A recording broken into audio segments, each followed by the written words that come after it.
What's up, Lions Nation?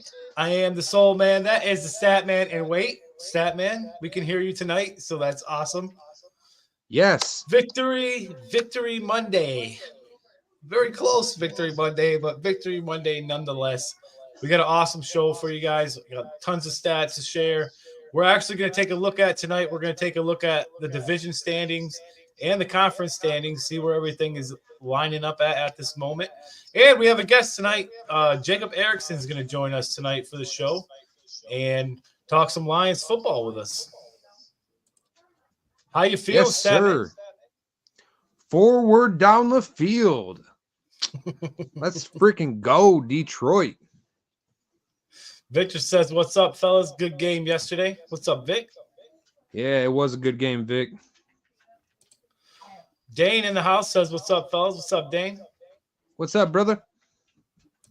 And I want a special shout out. Thank you to everybody. I noticed a lot lately. A lot of people have been sharing the podcast a lot more. And we are at 224 subscribers now. So gaining some more these past couple of days. So appreciate that on that March of 500. So let's keep it going. Well, but before we get into all the hoo-ha and rah-rah, let's bring in Jacob. What's up, guys? What's up, Jacob? Another day. It's all good. How you feeling about that win yesterday? It was close. The defense got to step it up a little bit. That's too close. That was I talked to my Uncle Bud after the game, and that was our big thing of discussion was the defense, and we're definitely going to hit on that. We got Mike Birch in the house. 3-line emoji. Mike? What's up, cuz? How's it going? Must be one of your guys' cousins. Definitely not mine, I don't think. Maybe it is. I don't know. It probably is. Could be Dane saying what's up to Jacob. Probably. Could be. What up, cuzzo? All right. Well, let's do the game stats first, and then we can get into the game. So game stats, first downs, the Lions had 23, the Chargers had 24. Third down conversions, the Lions were 4 for 13. Chargers were 7 for 14. Fourth down conversions, 4 for 5 for the Lions. Chargers 3 for 3. Total net yards, the Lions had 533. Chargers had 421. Rushing yards, Lions 200. Chargers 98. The average rush for the Lions was 6.5 yards. The Chargers had 3.5. Lions passing 333. Chargers 323. 10.1 per pass for the Lions and 8.1 for the Chargers. Turnovers, Lions had 0. Chargers have 1. And red zone efficiency, Lions 2 for 4, 50% in the red zone. Chargers 3 for 3, 100%. Time possession 30-34 for the Lions, 29-26 for the Chargers. I'm going to start it out here, Stat Man. I think the stat that stands out to me the most there is our red zone efficiency. That was one thing that we had to work on, and we still struggled to get the ball in the end zone, in the red zone. Yeah, that and the third down conversions. I mean, 4 for 13. That's crazy. You shouldn't have to go for fourth downs 5 times in a game just to get a first down. But I think Dan Campbell kind of expected it. Chargers are a tough team. And one thing, a hidden stat that nobody's seen, Penei Sewell shutting down Joey Bosa all game long. Him and Taylor Decker did an outstanding job holding that line and giving Goff time to pass the ball. Yeah, I agree. And it wasn't talked about that much, but there's a reason why they weren't talking about Bosa, and that was because Sewell was shutting him down. Jacob, what stands out to you as far as the stats go for the game? The third down, 4 for 13. That's terrible. We got to do better on third down. But we have the ballsiest head coach in the NFL. I swear to God. Yeah. In your guys' eyes, is he going for it too much? Yeah. I mean, that's what it Yeah. takes to win some games. Yeah, but you ain't got to go. I mean, if it's like 4th and 5, if it's anything from 4th and 5 and shorter, go for it. But if it's anything after that, punt it. But think about it. If we would have punted or if we would have kicked field goals in those 4 times that we got the first down, we would have lost that game. Yeah, that's very true. Yeah, I think honestly, Campbell knew that we couldn't stop their offense. Their offense was on fire. They were just hitting on all cylinders. And Kellen Moore had the play calls dialed up yesterday. Oh, yeah. And when you got an offense rolling like that and a quarterback like Herbert, I mean, you got to take your chances. Oh, yeah, absolutely. I mean, you look at you guys are talking about the third down. You look at the third downs, not very good. But if you look at the fourth downs, we only missed that once. We were 4 for 5. So that being said, we put ourselves in the position in third down to make that fourth down a little bit easier, I guess. Saying that, we shouldn't have to do that. It shouldn't have been that way because our defense should have played better. We were allowing a lot of stuff over the middle, especially to Allen. Allen had a lot of big plays. I think we did okay against the run, a lot better than we did against the pass. In the beginning, I thought our defense was going to play well, and then all of a sudden, Chargers just found those openings and exploited them big time. I don't understand why a lot of times the Lions defense has so much cushion when it comes to the opposing team receivers. I feel like there's always too much room there. It makes those catches a lot easier. What are you guys' thoughts on that? I'll let you start off, Jacob. Go ahead. Can't leave over the middle open. It just exploits the safeties and the nickelbacks. Yeah, and that's what they did. Got to do better on that. The crazy thing is you could almost see the plays unfold in front of you, exactly what they were doing. But our defense just wasn't reading it for some reason.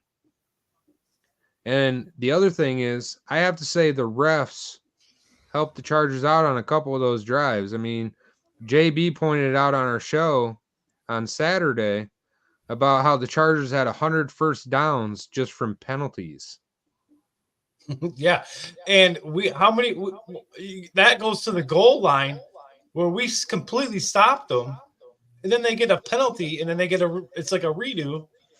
And that kept happening. I think the pass interference calls were a little BS to me that we got called. And I don't know. It sucks when you have a stop like that.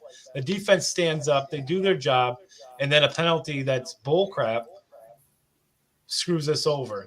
But then the Chargers get in the red zone.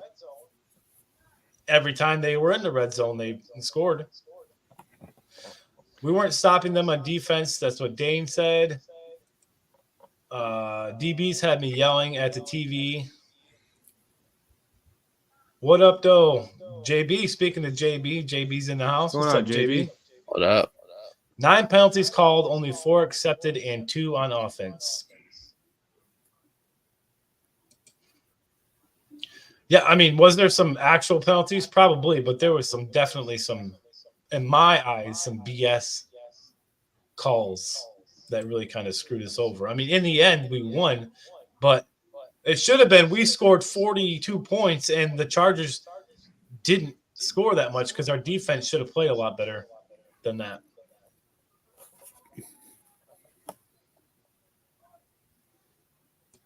Our defense did come up with a couple stops, though. What'd you say? Our defense did come up with a couple stops. Kirby Joseph with that interception.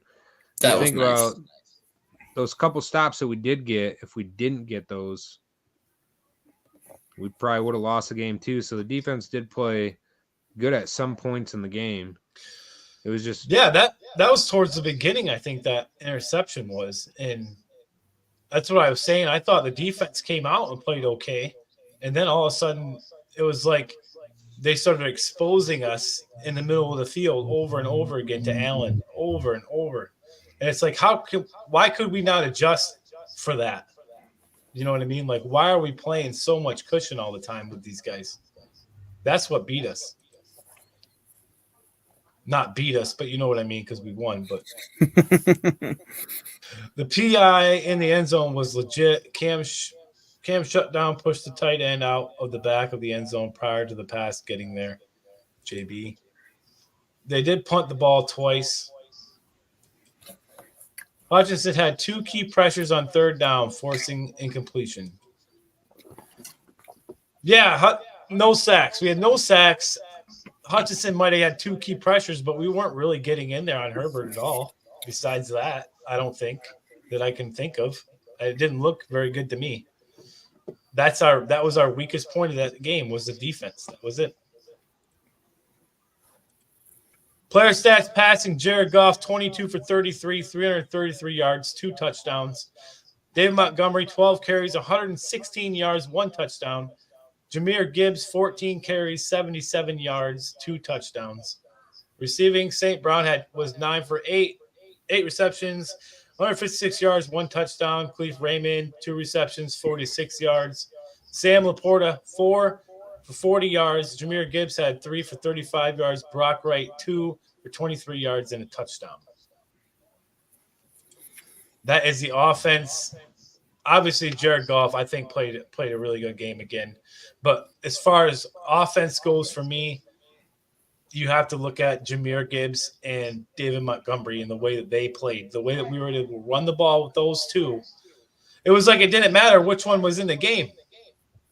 And Gibbs has all of a sudden, it's like something clicked because he wasn't running like he has been these last few weeks. And now all of a sudden he's like a whole different player. What are your guys' thoughts on the stat line for the offense? Well, the game's slowing down for Gibbs. You can see it when he's running the ball. He's being more patient. Like that sweep it was supposed to be a sweep to the right. He started going right and then seen a hole back left, slowed down, cut back left, and took off almost for a touchdown. It got called back because he stepped out of bounds there. But, I mean, you can just see it when he's playing now. He's just got more patience, got more of that ball carrier vision that everybody's talking about that he needs to start, like, honing in on. And I think it's starting to click. Yeah, you can definitely see it. Jacob, what's your thoughts? It's nice to have our 2-headed monster back at running backs. Nice to have Montgomery back. Yeah, and I think we're just starting to see that two-headed monster really form, especially this past game. I think we really got to see what they could do together because you put Montgomery in, he's capable of busting out a 75-yard run, and then you put Gibbs in, he could do it just as well. You can't – it's hard to stop both of them. And then you got Gibbs catching the ball too. Yeah. Dynamite. Absolutely.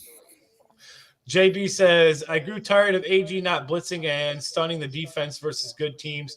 Defensively, this looked exactly like the Ravens game, except we stopped the run. And our offense played. That was the difference between the Ravens game. Our offense played this week, but our defense couldn't stop anything. If it wasn't for our offense playing, we would have got our butts kicked again, probably. No, more than likely. Gibbs developed the twitch before hitting the hole behind the line. Yeah, you can tell it's a huge difference. That 75-yard run that Montgomery had right at the end before he gets to the left, he did that little juke, and I thought that was awesome.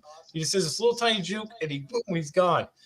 And then, Statman, you were talking before the show about how funny it was that Jameson Williams caught him and how surprised he was to see Jameson up there when he was like 15 yards behind him and caught him in the jaw. It was funny. Well, Montgomery said he was running as fast as he could, and it seemed like Jameson Williams was just jogging and caught up to him. There was some key plays, especially towards the end.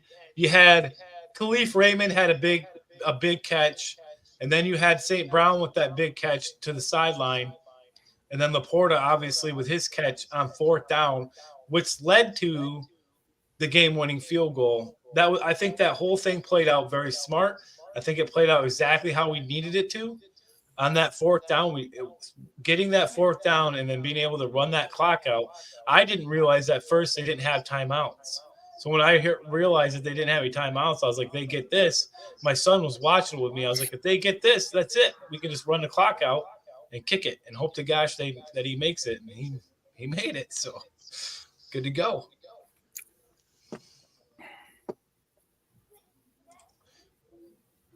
Yes, speaking strictly defensively. That's what JB said.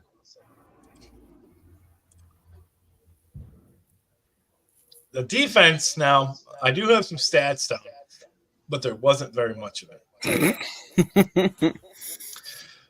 Kirby Joseph had 5 tackles, 1 INT, and then Walker and Sutton both had 5 tackles. Anzalone had 4 tackles. I didn't put him in there, but there was a few other guys that had a couple tackles here and there, but nothing major, so I'm not going to put them all in there.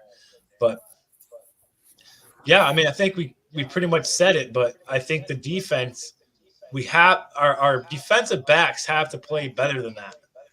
I think JB mentioning earlier, I think we did okay against the run, but the passing, we can't have it that easy. I think we have the players out there capable of making plays, but for some reason they were just able to dink and dime right over the middle every time. And you got to adjust for that, you know?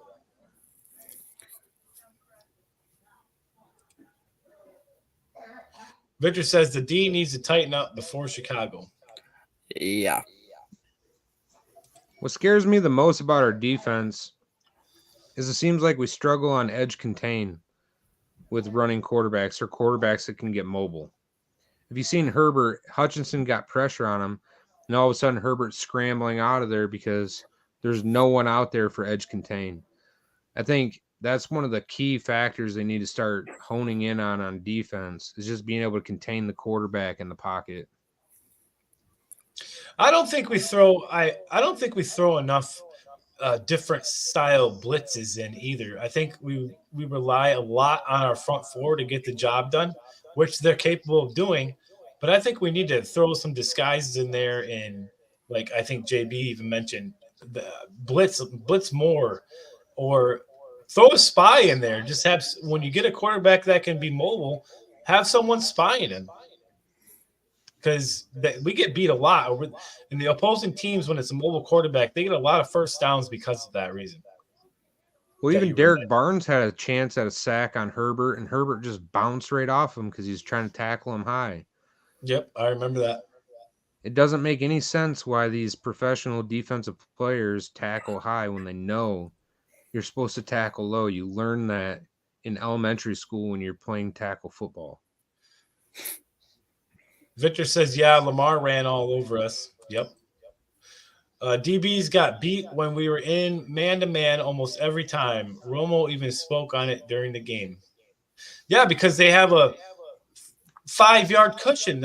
When they're man-to-man, they're like 5 yards apart from them every time. And then they throw the ball. It's like there's no cut, barely ever contested, you know. I don't know why we do that and allow such big plays like that. Mike says blitz more. I can see how our defensive line being as good as they are, I can see how we don't always have to throw those blitzes in there. But if you're not going to blitz, then there's no reason that a quarterback should be able to scramble like that on us, because there should be somebody right there to watch him if we're not sending him in on a blitz. Would make sense to have somebody spying the quarterback like that. If we go up against a mobile quarterback, we should have a spy on him. And the defensive backs, I don't remember where I'd seen it. Maybe it was even Logan. Maybe you said this, but we don't have, maybe it was last night's game. We don't have those elite defensive backs. We don't have like an elite defensive back. But collectively, we have a good defensive back unit. Yeah. So, but that unit has to play together. And we've seen Branch make all kinds of great plays. Kirby Joseph is doing great. But what I don't, it's just confusing to me is why they can't tighten up and stay on their guy. And Statman, I don't know. What do they got to do? What has to change in your eyes going forward? I think, like I said, the defensive ends need to start keeping edge contained. Make the quarterback run up the middle of the line. Don't give them all that space to the outside. That's what kills you with running quarterbacks. When they get that space to the outside, they throw on the run. I mean, Herbert proved it yesterday time and time again every time he rolled out of the pocket. When you got quarterbacks that are mobile and can throw on the run accurately and throw dimes, it's going to be tough to beat them when you're not containing them in the pocket. Yeah, and what happens when a mobile quarterback starts moving around? What does that usually do? Breaks open a receiver somewhere. Mm-hmm. Yeah, because everybody's crashing down on the quarterback now because he's scrambling out of the pocket. They're thinking he's going to run, and then he just throws it over top to a wide open receiver. Yeah, so I mean, I think offensively we played great. I think we played how we were going to play, how I thought we would play. Defensively, I thought we would play a lot better, and they just exploited us in the backfield big time. Especially with, it was like every time it threw to Allen, it was like, oh, there it is. Well, we get into the playoffs. We play a team like Philly. Jalen Hurts, he can kill you scrambling out of the pocket. Yeah. Absolutely kill you. And they have enough talent on their receivers to kill you too. A.J. Brown, Devonta Smith, and then they got a great tight end in Dallas Goedert. I mean, plus they have DeAndre Swift out of the backfield. You run into a team like that can just he can scramble and run and throw it or run the ball. It's going to be hard to stop a team like that if you can't contain them. Well, before we I want to get into that a little bit. I want to bring up this is something new I want to do now. I want to bring up the division standings and the conference standings. I want to take a look at what those look like and kind of see where things are lining up right now. So we have the NFC North. We got the Lions on top at 7-2, Vikings second, 6-4, and then the Packers and Bears. Packers 3-6, Bears 3-7. But if you NFC standings, Eagles are 8-1. They're first. We're second at 7-2. You got the 49ers, Seahawks, the Cowboys, all at 6-3. And then you got Vikings, Saints, Bucks. Now, looking at that, right now we're number 2. Minnesota in the division starting to get a little bit of momentum coming. And so I want to focus there first on our actual division, the NFC North. I don't see any challenge for us but the Vikings. The Vikings have looked pretty good lately. They got Joshua Dobbs now, and he's playing pretty well. At the second half of their last game, I seen that get shut down. So I know, but he's another mobile quarterback. Vikings are right behind us. As far as wins goes, they're right there. I feel like, and we play them twice still. So, Statman, I'll go with you first. In the NFC North, do you think that the Vikings can put a challenge up against us? Oh, yeah, definitely. Josh Dobbs has shown that he's been passed over by too many teams. Guy's got an arm. And with having very little reps with the Vikings first team offense, he's playing just as good as the starter is. And like you said, he's a mobile quarterback. That's an extra danger when you're playing against them. And the Lions have shown time and time again we struggle against mobile quarterbacks. In the Seahawks game against Geno Smith, how many times did that dude run out of the pocket and throw it? Too many. Get away from pressure and just run away and throw it. It happens to us every time we play a mobile quarterback. They need to do something to hone in on that. Dobbs is making noise in Minnesota. Yeah, I watched that. That's the game I watched here before the Lions game. I watched that Minnesota game, and he looked really good. And imagine if Minnesota had Jefferson with him, it'd be unbelievable. And then Jefferson will probably be back by our games too with them. And we play them. I think we play them the third to last game, and then we play the Bears, and then we play them again. As I think it goes. I think we play them week 16 and week 18. Yeah, so we skip 1 week and we play them. So we play them right at the end of the year where this stuff could come down to really needing to win. Yeah. My hope is that we win enough games before then where we're already locked in. Now, if you look at the NFC conference standings, there are still quite a few teams right there in line with, the 49ers, the Seahawks, and the Cowboys, and now even the Vikings. they're all right there, and we're right there with the Eagles. So it's pretty tight. The NFC conference right now is really tight. So I'm not going to say the Lions are guaranteed anything right now. They have to still go out there and beat the Cowboys. They have to still go out there and beat the Bears. We have to beat the Packers, and we got to beat the Vikings. We have to win these games. What I don't want to happen is we go in, we play a team like Chicago, who's not playing very well, and we get stomped on by them because we're not. I can't think of the word I'm looking for, but we're not. We look at them as somebody that's not that tough, so we're not going to play that hard against you. And then we get our butt kicked when we don't want to lose. We can't afford to lose to a team like that. And I think Dallas is going to be one of our tougher challenges. And now, looking at Minnesota, I think they are going to be a tough challenge for us too. I think those are the top two teams that we really have to worry about right now. Well, what's going to give us a boost against Chicago is it's going to be David Montgomery's first game against Chicago since leaving them.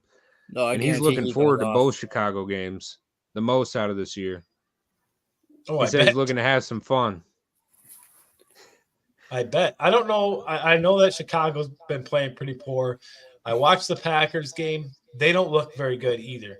I'm not really super concerned. I don't think we're going to lose the division as long as we keep winning, obviously. But Minnesota, that's the only threat we really have. They started turning things around out of nowhere, and they're right there now. So we can't say our division's locked yet. Well, the Cowboys are a tough team too. Yeah. Doesn't matter. Dak played a good game this past week. I mean, they did play the Giants, I believe. But they got some good players. They got some really good players, defense and offense. So you got CeeDee Lamb, and the rest of them. Tony Pollard, Dak Prescott. Yes, thank you. Michael Gallup. Dak's overrated, though. I believe so, too. I've always thought that about Dak Prescott. 100%, Jacob. I agree with you there, 100%. I don't think he's as good as what Cowboys fans want him to be. That's for sure. He will not. He will never win them a Super Bowl. Ever. King SJ says, hey, guys, happy Victory Monday. What's up? Happy Victory Monday. How's it going? At Mini at Dallas versus Mini to finish the season. Yep. So Minnesota, Dallas, Minnesota, just like that. Yeah. Right at the end of the year. So I think our toughest opponents are going to be the last three games. Funny thing is, though. Do I think we're capable of beating them? Absolutely. I do. Go ahead, Jacob. Funny thing is, we should have the division wrapped up by week 15. Yeah. That's the only positive. If we can get to that point with those last three games, and if we lose, it doesn't really hurt us. Yeah, the only thing it'll hurt is playoff seeding, But how amazing would it be, scenario, because we're right there, that the Lions get the first round bye. Not only do we make the playoffs, but we get that first round bye. Home field. How awesome would that be? It's not crazy. It's not crazy. No. It's realistic. It's not out of the. This is for the first time in a long time. That's not something that's out of reach. But we have to keep playing like we're playing, and we have to keep winning games because the teams that are right there, we can't afford to lose games because we'll just start dropping too far behind. And like you were saying, Statman, we get into the playoffs, we're going to have to face those teams like the Eagles and the 49ers, teams that they got tons of weapons. And honestly, I'm curious to see what we do against Dallas at the end of the year because they do have a lot of weapons, like you said. JB says switch to YouTube to help us numbers out. Thank you, JB. Yeah, and we got Saints who are 5-5. They're right there. I think they're number 7. But the Saints don't look super good. Derek Carr I'm pretty sure is out again. And then so they got Jameis Winston. We got the Eaton W's.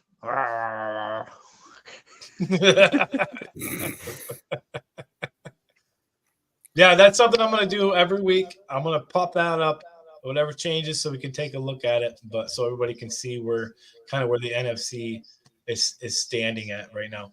I mean, we came out, we beat the Chiefs week 1. Do I think if that wasn't a week 1 game, could we have still beat them, like, say, week 6? Yeah, I do. I don't think it has anything to do with the fact that it was week 1 and they were just coming out. I've seen people say that a lot. And I think we've beaten some tough teams. We've lost. We played the Chargers. They're a good team, and we almost didn't beat them. So in order to beat the teams coming up on the schedule that are tough, we're going to have to step and tighten up that defense, or we're not going to win.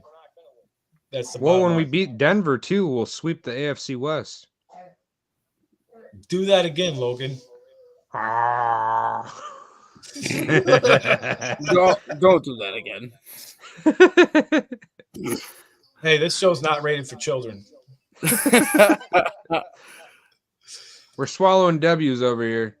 Chargers are better than their record. They are. They are. That was the thing. On paper, they didn't look like.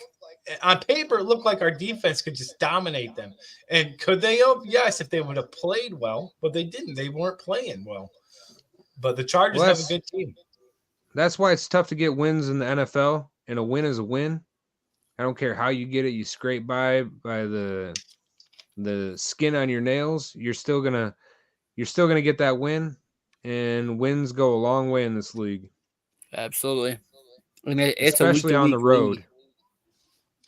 Yeah, well, I want to first off, we're at that time, fellas. Actually, we're over that time by a couple minutes, but that's all right. But I want to thank you, Jacob, for volunteering and coming on. Everybody on the group page, you've seen that I posted. If you want to come on, you just got to let us know, and I can get you on. It's not that difficult. Just let us know. Yeah. And so thank you, Jacob, for coming on. Oh, yeah. And, Do it again. Statman, Fight songs are only for pregame now. I just checked. Okay, now we got that clarified. I mean, I could sing it if you want. No, Andy, Go ahead. Andy. I want to hear Andy. you sing it for once. I can No, bust Andy, out keep- my Mariah No. Carey voice. Remember that? Oh my God! Let's hear it. Stop. No, I'm not doing it. Save that for pregame. I'm not doing it. I'm not. I can't jinx it. I can't do it over you. I seen a post of a group of guys singing that, and I wanted to tell them who the real master was behind it. But hey, thank you all for watching. Thank you all that are in here right now. We got 11 people in here right now, so thank you guys all for joining us tonight. But that is all the time we have for myself, Jacob, and the Statman. We will see you guys for the pregame. Who we got next? It's not One the Packers. pride. Chicago. Victory Monday, baby. Victory Monday. Enjoy that. We'll see you guys later on this week. One pride. Peace out. Go Peace out, Lions. Girl Scout.